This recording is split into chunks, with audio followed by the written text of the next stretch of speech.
अस्सलाम वालेकुम। Jafar Hussain, Pakistan property leaders, barrier town Karachi के प्लेटफार्म से। और आज मैं एक अपने दोस्त के ऑफिस में, जो कि हमारे PPL का एक हिस्सा रहे बहुत सारे अरसा में, और माशाल्लाह से बहुत ही ग्रेट रिज़ल्ट्स और बहुत ही बेहतरीन शख्सियत के मालिक मुबशर साहब, अस्सलाम वालेकुम। वालेकुम और सलाम।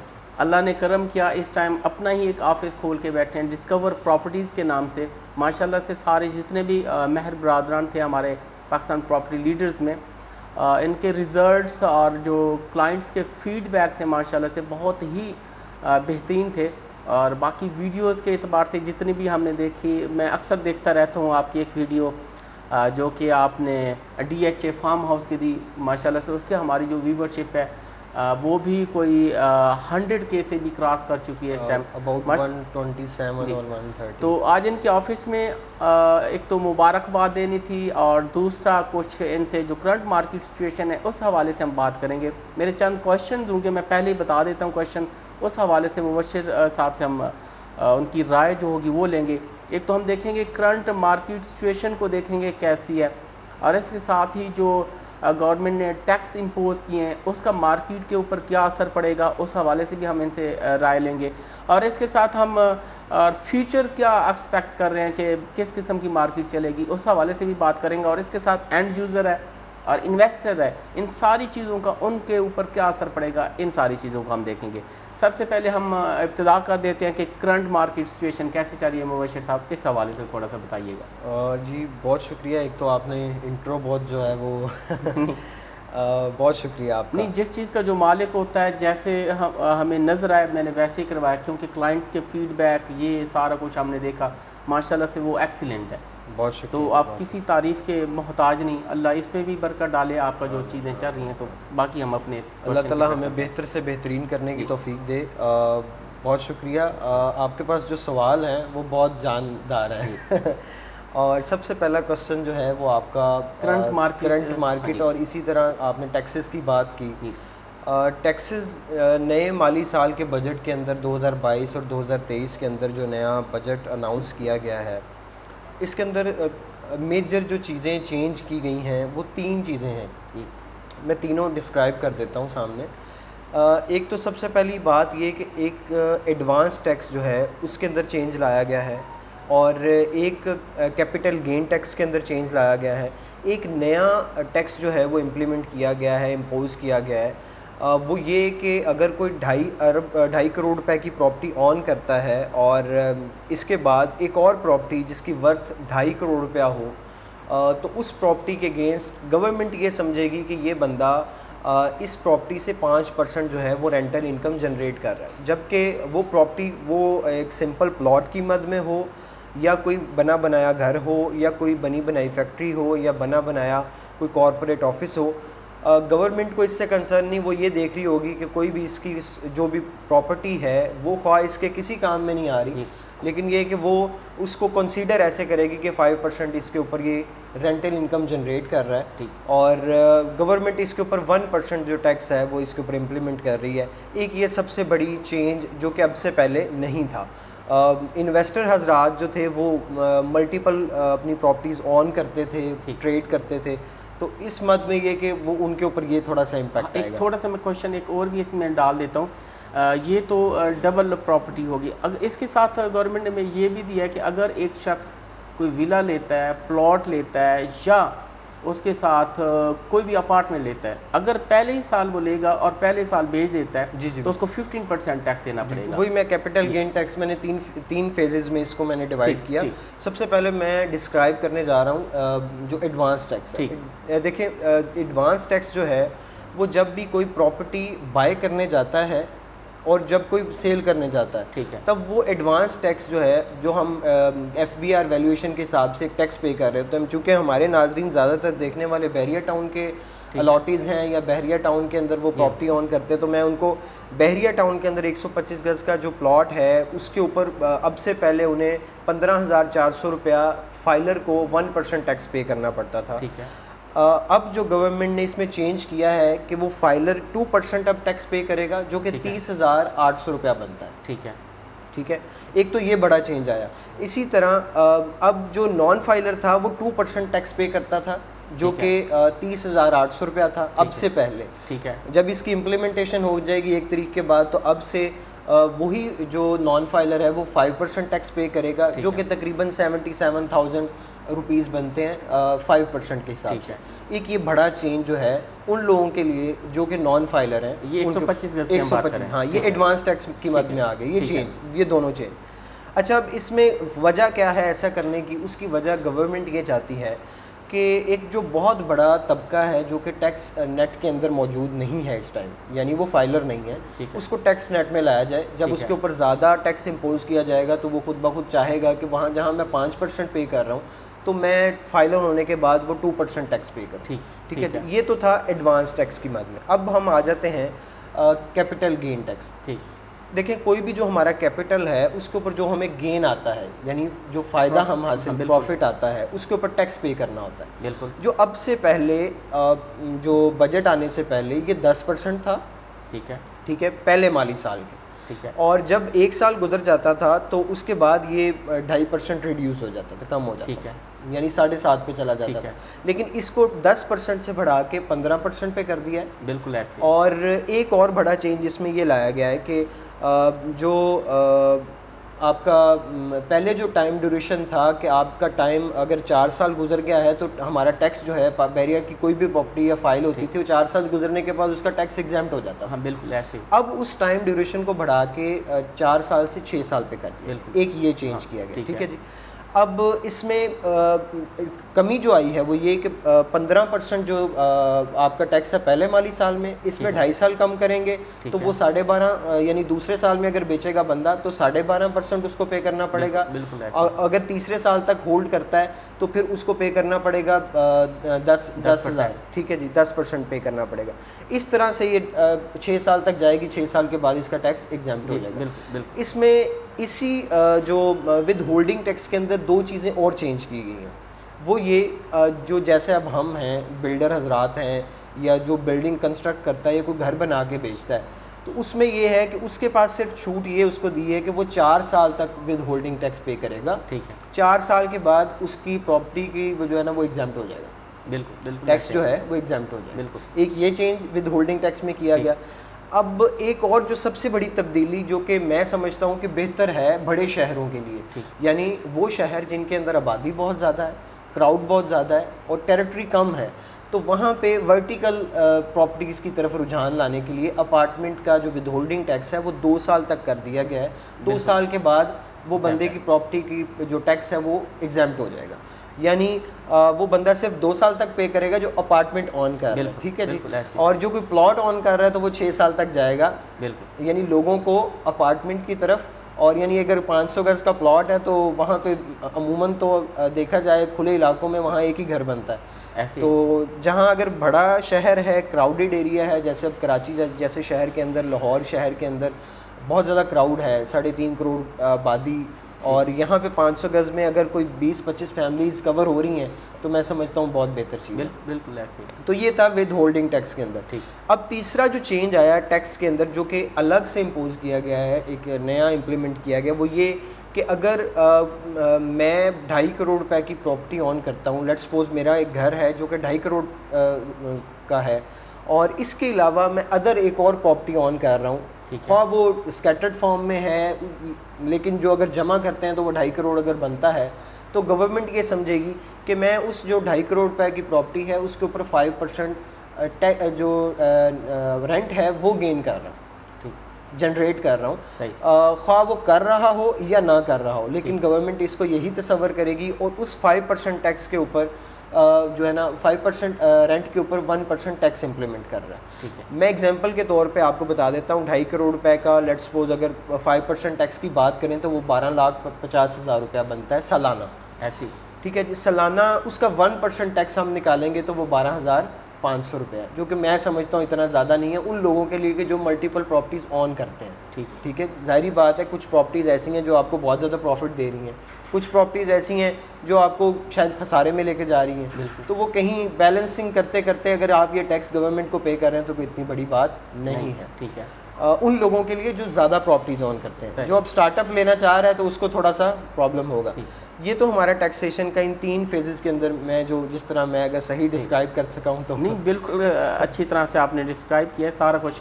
और मुझे आपकी इन बातों से लगता है कुछ आप सहमत भी हैं कि गवर्नमेंट जो टैक्स लगाएं इट्स ओके। नहीं, मैं उस तरह से सहमत नहीं हूँ कि यानी मैं हम हिंदी बोलने लग गए मैं उस तरह से इसको मुझे हज़म भी नहीं हो रहा कुछ लिहाज से कि देखें एकदम से चीज़ें चेंज नहीं होनी चाहिए। बिल्कुल, जैसे हम कहते हैं कि मिजाज चेंज होते टाइम लगता है किसी का भी, तो एकदम से जब चीज़ें चेंज करते हैं ना तो वो टूट जाती हैं। बिल्कुल ठीक है, आराम से मोल्डिंग की तरफ अगर हम लेकर आएंगे चीज़ों को।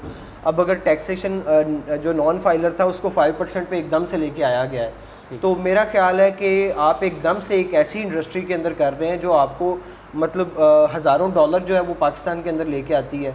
और बाहर बैठे लोग वो ये भी तसव्वुर करते हैं कि हम बाहर का जिस मुल्क में हम रह रहे हैं ओवरसीज़, तो वो समझते हैं हम उस मुल्क के अंदर एक अच्छा खासा टैक्स पे कर रहे हैं। और जब हम पाकिस्तान में पैसे भेजते हैं तब भी हम टैक्स पे करते हैं। और जब हम कोई प्रॉपर्टी बाय करने जाते हैं तो ज़्यादातर लोगों की तादाद नॉन फाइलर है।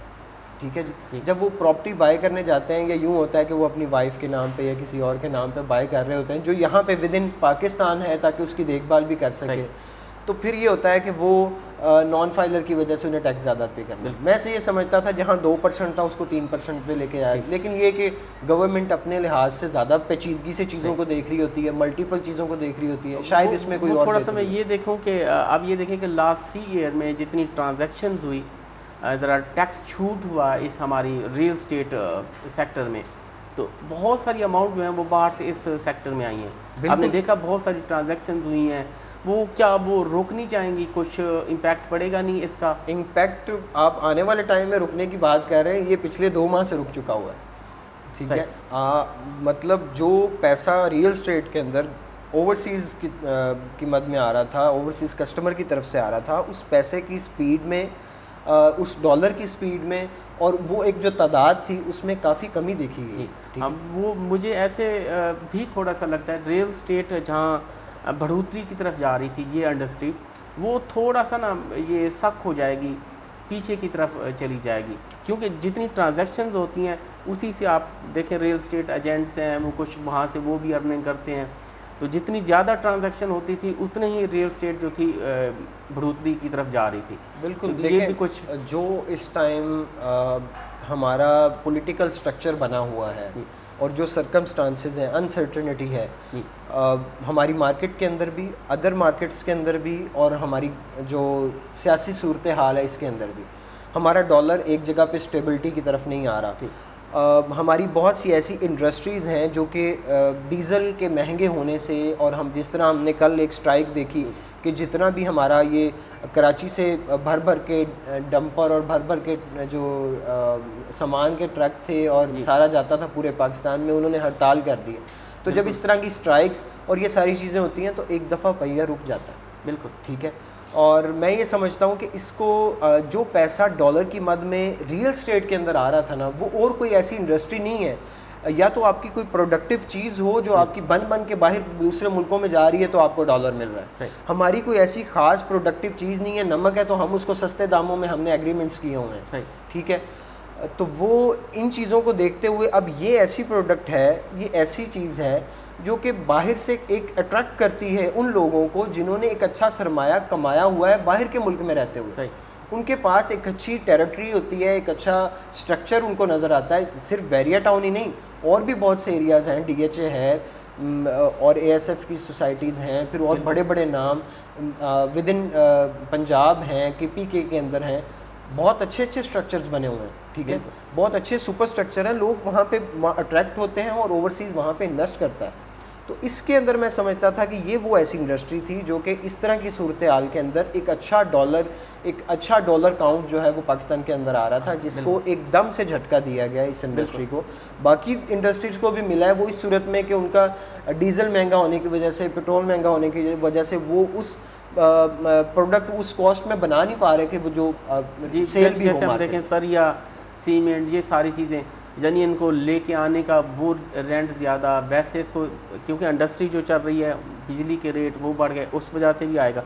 अच्छा, हम अगर फ्यूचर में एक क्वेश्चन मैंने इसमें भी किया था, अगर हमारा जो इन्वेस्टर है, एंड यूज़र्स हैं, दो कैटेगरीज हैं हम देखते हैं बहरिया में है, उस हवाले से हम जाएं कि इनका फ्यूचर क्या होगा, आपकी एडवाइस क्या होगी? देखिए, मैं इस सिनेरियो में मैं ये समझता हूँ, मैं ये इसको इस तरह से देखता हूँ कि जो अब जितना भी, जिस तरह मैंने पहले बात की कि गवर्नमेंट ये चाहती है कि वर्टिकल लोग जो हैं वो रहना शुरू कर दें। अब जो तो बंदा अपार्टमेंट, अब लोगों का रुझान अपार्टमेंट्स की तरफ ज़्यादा आएगा। सही, ठीक है। इसकी एक ख़ास वजह ये है कि जब मुझे पता लग गया है कि मेरा 2 साल बाद टैक्स एग्जेम्प्ट हो जाना है, बिल्कुल, और विद होल्डिंग टैक्स भी मैंने सिर्फ 2 साल तक पे करना है, बिल्कुल, और जबकि दूसरा प्लॉट रख के और इन चीज़ों को रख के मैं जनाब पे कर रहा हूँ 6 साल तक, मैं विद होल्डिंग टैक्स पे कर रहा हूँ, उसके बाद जाके मेरा टैक्स जो है वो एग्जाम्प्ट हो रहा है। हाँ बिल्कुल। मैं थोड़ी सी बात और आपकी ये करूँ कि न्यू जो मेरे ख्याल में बुकिंग है वो तो टैक्सेशन से बिल्कुल ही फ्री होगी। नहीं, हाँ, तो बिल्कुल, चूँकि हम इस टेरिटरी में रहते हुए काम कर रहे हैं, तो मैं इसको भी और वाजे करता चलूँ कि अगर आप कोई यहाँ पे ऐसी प्रॉपर्टी बाय कर रहे हैं जिसकी सिर्फ आप डाउन पेमेंट दे के और इंस्टॉलमेंट ले रहे हैं, तो आप बिल्कुल बेफिक्र हो जाएं, जब तक वो कंस्ट्रक्ट नहीं होगी आप पे किसी किस्म का कोई टैक्स नहीं है। ठीक है, क्योंकि वो प्रोडक्ट अभी तक बन के बाहर ही नहीं आई। बिल्कुल, ठीक है, वो तो अभी अंडर प्रोसेस है। हाँ, वो तो समझ लें कि रजिस्टर्ड ही नहीं होगी। हाँ, जब तो ये सारी चीज़ें, यानी जब तक वो आपके पोजेशन मिलने के बाद आपको डिलीवर नहीं हो जाती, तब तक उस पर आपको किसी किस्म का कोई टैक्स पे नहीं करना पड़ रहा, कोई ऐसी अमाउंट नहीं पे करनी पड़ रही कि जो आप समझें कि इसको मैं लेते हुए मुझे इन चीज़ों की तरफ जो है वो परेशान होना पड़ेगा। खैर, ये तो एक ये कि अगर आप कोई कॉर्पोरेट ऑफिस ले रहे हैं या अपार्टमेंट वर्टिकल जो है इस पोजीशन में आप ले रहे हैं, तो इसमें बिल्कुल आपको परेशानी का सामना नहीं करना पड़ेगा। अच्छा, एक और चीज़ जो आपने कही थी कि एंड यूज़र जो है वो कहाँ पे खड़ा हुआ है? बिल्कुल, देखिए, एंड यूज़र जहाँ पे पहले खड़ा हुआ था अब भी वहीं खड़ा है। सही, ठीक है। एंड यूज़र ने सिर्फ घर बनाना था, घर में रहना था, उसका इन्वेस्टमेंट से कंसर्न नहीं है, बिल्कुल, उसका रेट से कंसर्न नहीं है कि मार्केट का रेट शूट कर गया है, मार्केट का रेट जो है वो पकड़ा नहीं जा रहा या मार्केट डाउन हो चुकी है, उसको इस चीज़ से कंसर्न नहीं। वो ये देख रहा है कि जो मैंने पिछले 10 साल के अंदर अपना एक 500 गज़ के घर बनाने के लिए पैसे जोड़े थे, या मेरे कहीं से आफ्टर जो रिटायरमेंट मेरे पास एक अमाउंट आई, या मैंने किसी बिज़नेस से निकाली या कुछ भी, तो उसने घर बनाना है। उसके माइंड में ये बिल्कुल नहीं है कि मार्केट की सूरत हाल क्या है। उसने आना है, अपना प्लॉट पसंद करना है, उसने प्लॉट लेना है, उसने अपना घर कंस्ट्रक्ट करना है और उसने रहना है। उसको इस चीज़ से बिल्कुल गर्ज नहीं है। हाँ, ये होता है कि वो कुछ हद तक लोग ये चीज़ देख भी रहे होते हैं रेट्स क्या हैं, तो वो रेट्स इस टाइम के लिए उनके लिए बहुत हेल्दी हैं। हाँ, कि वो करीबन 20 से तकरीबन 20% तक की करेक्शन मार्केट में आ चुकी हुई है। ठीक है जी, और मैं नहीं समझता कि और ज़्यादा नीचे जाएगी। हो सकता है कि जैसे IMF पाकिस्तान को एग्रीमेंट हो जाता है और एक अच्छा डॉलर पाकिस्तान में वापस दोबारा आता है, और शायद आने वाले दिनों के अंदर स्टेबिलिटी की तरफ आता है पाकिस्तान, जो कि मैं तो बेहतर ही सोच सकता हूँ और पूरी उम्मीद हो सकता हूँ कि ऐसा होगा, चूँकि ये जो मुल्क है ये कलमे के नाम पे बना है। बिल्कुल, तो ये इसकी मजबूती बहुत ज़्यादा है। बिल्कुल, तो ये कि इसकी जैसे ही बेहतरी की तरफ आता है, तो ये जो करेक्शन इस टाइम पे 20% तक आई है, ये दोबारा वापस ऊपर जाएगी और नई चीज़ें इंशाल्लाह ताला आप बहरिया में होती देखेंगे। वो जो एक बात जो कंस्ट्रक्शन रेवोल्यूशन की है, वो यहाँ पे आपने 2021 के बाद से देखी अब तक, और अभी भी इस सर्कमस्टांसिस के अंदर भी एक बहुत बड़ी तादाद आपको कंस्ट्रक्शन की होती हुई नज़र आएगी, बिल्डिंग्स उगती हुई नज़र आएंगी और लोग उन चीज़ों के अंदर बुकिंग करवा रहे हैं। बिल्कुल, मैं यही फाइंड अप करूँगा। मैंने जो आपकी बातों से जो नताइज अक्स किए वो भी मैं बयान कर देता हूँ। बाकी आपको बहुत शुक्रिया टाइम देने का, बहुत शुक्रिया। अच्छा, जो हमने व्यूअर देखें, जो मैं एडवाइस चाह रहा था मुबशर भाई से कि जो एंड यूज़र है, एंड यूज़र के लिए वही है कि चीज़ें उनके लिए अच्छी मिल रही हैं, रेट कम है, अच्छे ऑप्शंस हैं, वो ले सकते हैं इस टाइम। और इन्वेस्टर हजरात जो भी न्यू बुकिंग्स हैं, ख़ासकर जो अपार्टमेंट की बात वो कर रहे हैं या इसके साथ ऑफिस की बात कर रहे हैं, जो कि 2 साल बाद आपका टैक्स भी एग्जेम्प्ट हो जाएगा, लेकिन इस टाइम में आपको किसी किस्म का टैक्स भी नहीं लगेगा। और इसके साथ देखें कि जैसे हम बारहा कह रहे हैं कि ग्राउंड पे जो चीज़ें हैं वो आप इन्वेस्टर कर रहे हैं, इन्वेस्टमेंट कर रहे हैं, तो वो भी बढ़ोतरी उसकी प्राइस में आएगी। तो अगर इन्वेस्टर हैं तो आप जो भी चीज़ें प्राइवेट बन रही हैं तो आप वहाँ इन्वेस्ट करें, अगर एंड यूज़र हैं तो आप अपने प्लॉट ले सकते हैं। ये कंक्लूजन निकला और ये एडवाइस मुबशर साहब की तरफ से थी। बहुत शुक्रिया जी टाइम देने का, थैंक यू वेरी मच जी। बाकी स्क्रीन पर हमारे नंबर दिए गए हैं, आप हमसे कॉन्टैक्ट कर सकते हैं। Thank you very much ji.